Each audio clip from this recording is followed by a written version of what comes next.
వెంకటాపురం మండలంలోని గోదావరి నదిలో 12 ఇసుక రీచ్ల ఏర్పాటు కొరకు అధికారుల బృందం సర్వే చేయడం విమర్శలకు తావిస్తుంది. వర్షాకాలం ముగియక ముందే నిన్న మొన్నటి వరకు భారీ వరదలతో ప్రవహించిన గోదావరిలో నాటు పడవలో రైజింగ్ కాంట్రాక్టర్ల ఆధ్వర్యంలో అధికారులు వెళ్లి ఇసుక ర్యాంపులకు సర్వే చేయడం విడ్డూరంగా ఉందని ప్రజలు వాపోతున్నారు. కాంగ్రెస్ నేతల ఒత్తిడితో అవినీతి అధికారులను తమ చెప్పు చేతల్లో పెట్టుకుని అడ్డదారుల్లో ఇసుక రీచ్లను కైవసం చేసుకునేందుకు వారు రైజింగ్ కాంట్రాక్టర్లు చేస్తున్న బరితెగింపు చర్యలకు అడ్డు అదుపు లేకుండా పోతుందని, పాలనా వైఫల్యానికి కేర్ ఆఫ్ అడ్రస్ గా మారిన ములుగు జిల్లాలో ఇసుక బకాసురుల పెత్తనం వెనుక అధికార పార్టీకి చెందిన ఓ బడా నేత మద్దతు ఉండటంతో ఇక్కడ మాఫియా ఇష్టారాజ్యంగానే అన్ని సాగిపోతున్నాయి.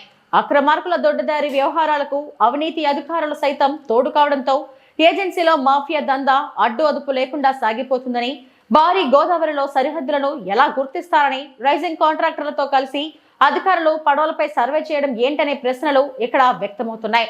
ఇసుక అక్రమాలకు కేర్ ఆఫ్ అడ్రస్ గా మారిన ములుగు జిల్లాలో జరుగుతున్న ఇలాంటి చర్యల వల్ల జిల్లా పాలనాధికారి పనితీరుపై అనుమానాలు వ్యక్తమవుతున్నాయి.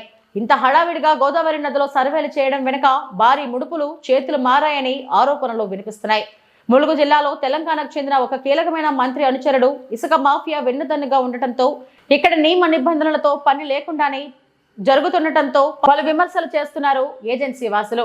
ఏజెన్సీలో 70 రోజుల నుంచి ఇసుక లారీల కారణంగా రహదారులు ఛిద్రం, ఆర్టీసీ బస్సులు తిరగకపోవడం, ఏజెన్సీలో నిత్యం మన్యం వాసులు ప్రమాదాలకు గురవుతున్నా పట్టించుకొని పాలనా అధికారులు ఇసుకపై గురిపెట్టి దోపిడీకి తయారవుతుందని మాటలు మూటలు కట్టుకొని విమర్శలు పాలవడం విశేషం.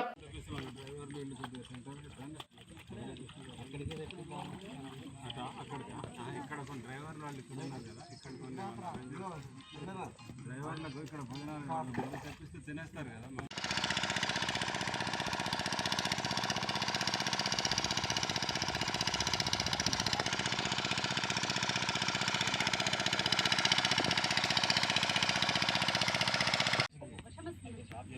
మనకు కూడా ఉంటుంది, మనకు కూడా వర్షం పడుతుంది, రంగు పడుతుంది, రెండు పడుతుంది. నల్లమబ్బులు పైన